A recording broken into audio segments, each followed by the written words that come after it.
Olá, senhoras e senhores, Fábio Sobreira, seu mordomo financeiro, e hoje nós vamos falar do balanço da TRPL4, da ISA-CETIP, antiga Transmissão Paulista, e ela veio com um resultado bacana, vamos ver o que o mercado achou, e lá no final eu falo sobre a minha opinião e falo ali uma estimativa de preço-alvo para você comprar ISA-CETIP. Se você gostar do conteúdo lá no final, você curte, compartilha, comenta se você investe na empresa e principalmente se inscreve no canal do seu mordomo financeiro se você entender que aqui você tem conteúdo que serve para você.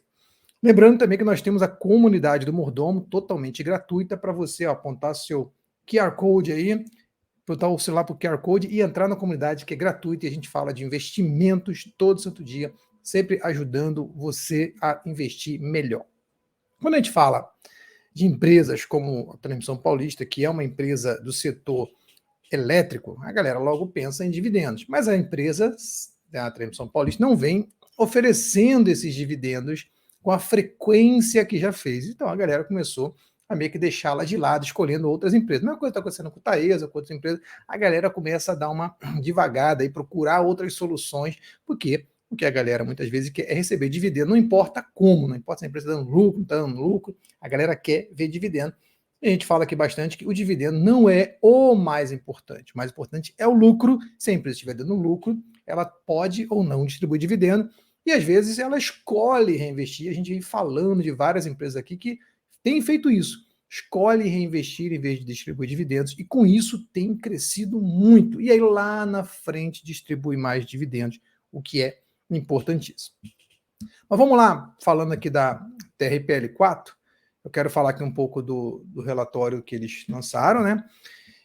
Note, a receita da empresa no terceiro trimestre subiu 18,8% em relação ao trimestre passado, ao mesmo período do ano passado, desculpa, e em relação aos 9 meses desse ano com 9 meses do ano passado, isso cresceu 21%, o que é muito bom. Os custos caíram, né, gerais caíram, pelo menos aqui caiu bastante, aqui caiu um pouco. O EBITDA subiu 17%, enquanto nos 9 meses subiu 25%, o lucro 22% contra 81%.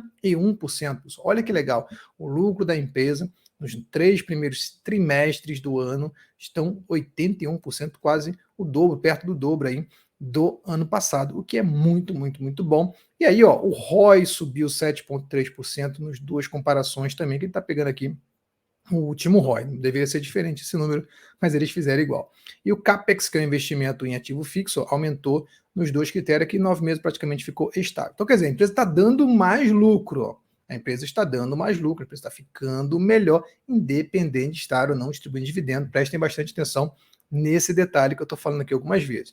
O lucro da empresa 474, 22,7%. A dívida subiu um pouquinho, a gente vai ver como é que está a dívida daqui a pouco. O EBITDA subiu, e o investimento CAPEX também subiu bastante. Aí ela fala aqui um pouco que a ISA-CETIP sagrou-se vencedora do lote 1 do leilão de transmissão de 1 de 2023. Em agosto de 2023, sagrou-se vencedora do lote 1, nomeado como projeto Serra Dourada, com lance de receita anual permitida, a RAP, de 284 milhões. Está localizado em Bahia e Minas Gerais, está aqui o lote 1. Também operação comercial do projeto Triângulo Mineiro, contrato de 007 de 2022, que pertence à IMG, IMG, subsidiária 100% da CETIP, entrou em operação em agosto. Então veja que em agosto teve o lote, e em agosto teve também a entrada de operação com antecedência de mais de 1 ano e meio em relação ao prazo estipulado pela Aniel, o que também é muito bom. Então algumas características, logo no começo eles colocaram isso,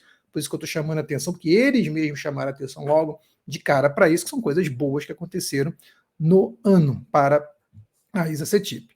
E aí, a gente pegar aqui, ó, a matéria do Money Times, a Transmissão Paulista lucrou 400 e pouco, aí está falando aqui um pouco, importante, o lucro líquido acumulado nos 9 meses do ano também registrou crescimento, 81%, e de acordo com a empresa, o número foi puxado pela entrada em operação de projetos de reforço e melhorias de Greenfield nos últimos 12 meses, impacto positivo da inflação IPCA, no ciclo tarifário 2023-24 e recomposição integral do recebimento da rede básica do sistema existente a partir de terceiro trimestre. Então, a gente vai ver que eles falam bastante sobre o lucro ou a receita operacional sem o RBSE, que já era existente, pré-operacional, teoricamente, das operações depois das licitações e tudo mais, E aí a gente vai ver que eles fazem uma separação entre o que é um e o que é outro. Mas as receitas vieram na totalidade, recebimento integral, e aí vai influenciar muito forte o impacto da RBSE no lucro e na receita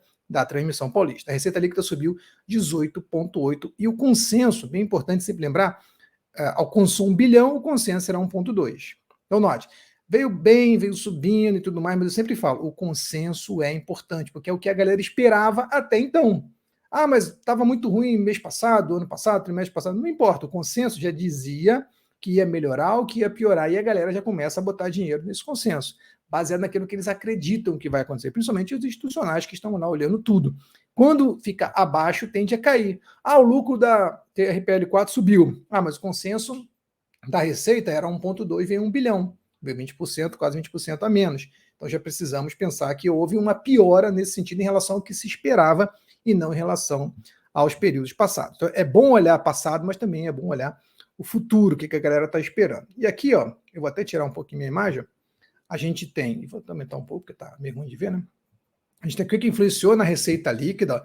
Veja como eu falei, o RBSE cresceu bastante, e isso teve um impacto muito positivo. E aqui também o RBSE cresceu bastante nos últimos 9 meses. Essas são as maiores influências que a gente tem no aumento da receita, o que também é muito importante, porque não é do operacional. Vejam, o mais escuro aqui é o operacional, receita líquida operacional, e o achurado aqui é o RBSE. Veja que o RBSE cresce muito, enquanto teve uma pequena queda aqui no trimestral da receita líquida operacional, um pequeno aumento quando soma 9 meses, e o RBSE está jogando tudo lá para cima, o que é muito importante salientar. Novamente, a variação da margem, bem legal também, cresceu de 26,7 para 33,6, a margem operacional, já excluindo o RBSE, e os primeiros 9 meses também cresceu de 31 para 32 um pouquinho. E aqui ele fala de como é que a gente saiu do lucro líquido de terceiro trimestre do ano passado para o lucro líquido desse terceiro trimestre desse ano. A receita foi o principal fato gerador, os custos aumentaram um pouquinho, a equivalência patrimonial também aumentou um pouquinho aqui, mas não teve um destaque além. O IR também ficou bastante alto aqui nos últimos 9 meses, tá bom?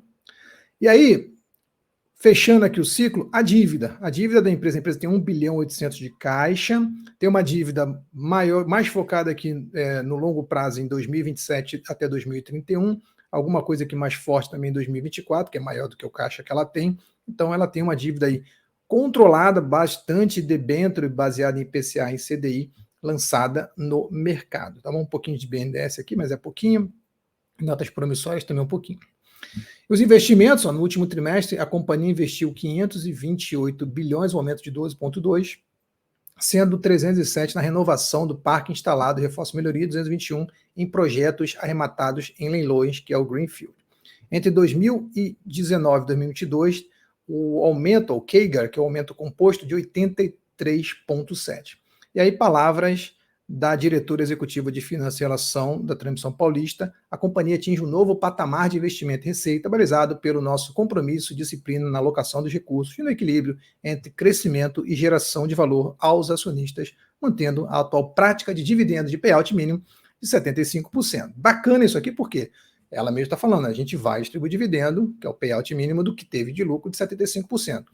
Quando? Aí a gente vai olhar aqui como é que está a distribuição, vou falar daqui a pouquinho para a gente ver o quanto que ela deveria então distribuir nessa brincadeira toda, já que ela não distribuiu muito pouco ainda.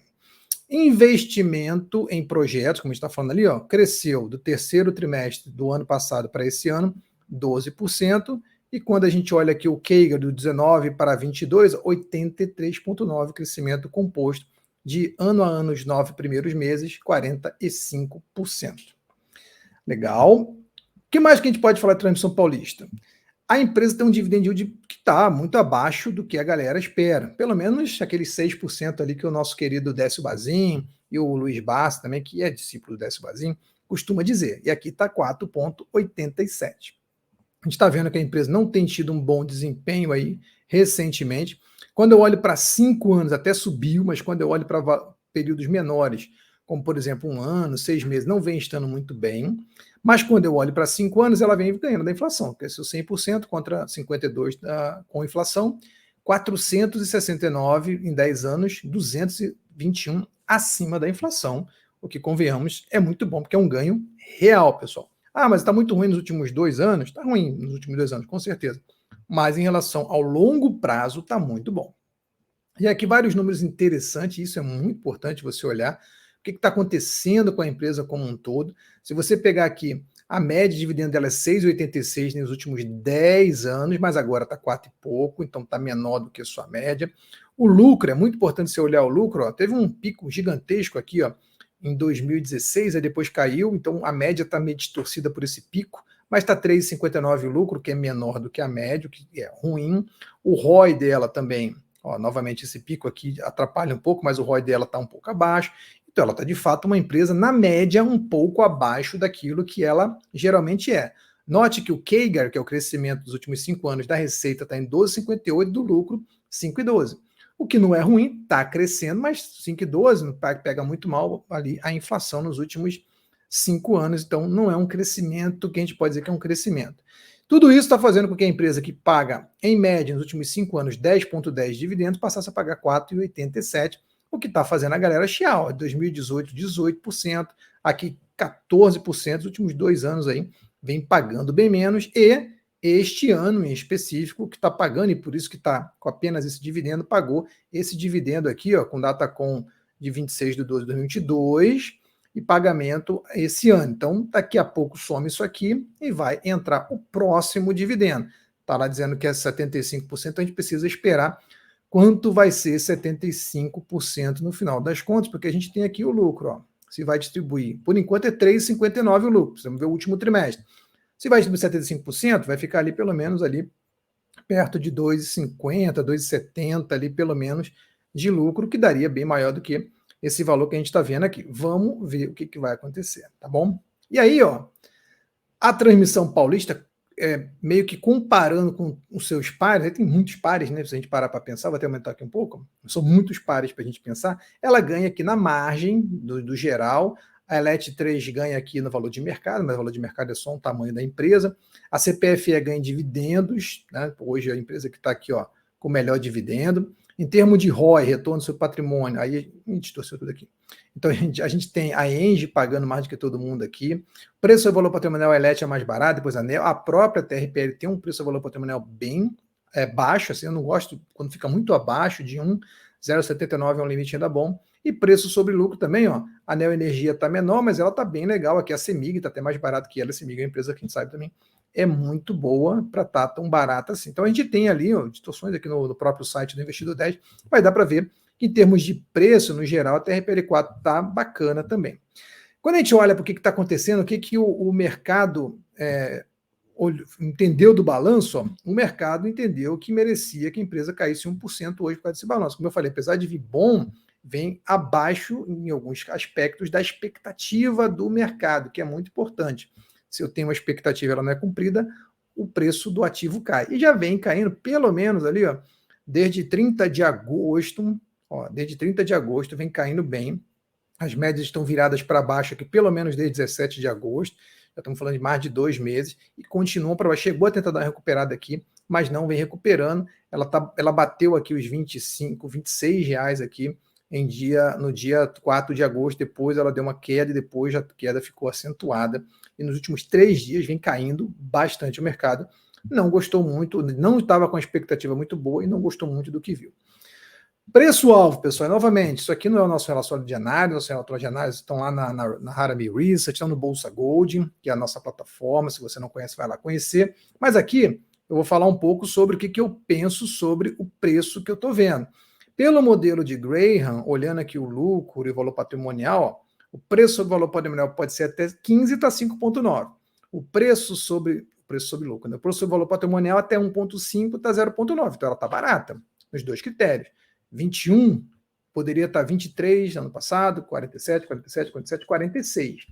Então, hoje, se a gente parar para pensar, essa empresa poderia estar custando aí R$46, mais de 100% de upside pelo modelo de Graham. Mas, como eu já falei, eu gosto de olhar o contrário do preço sobre lucro, gosto de chegar no poder de lucro, que é esse número aqui, e pelo poder de lucro a gente está vendo que A empresa, ela tem hoje um poder de lucro, um poder de pagar dividendo de 11,8, que não é baixo, mas também não é muito alto.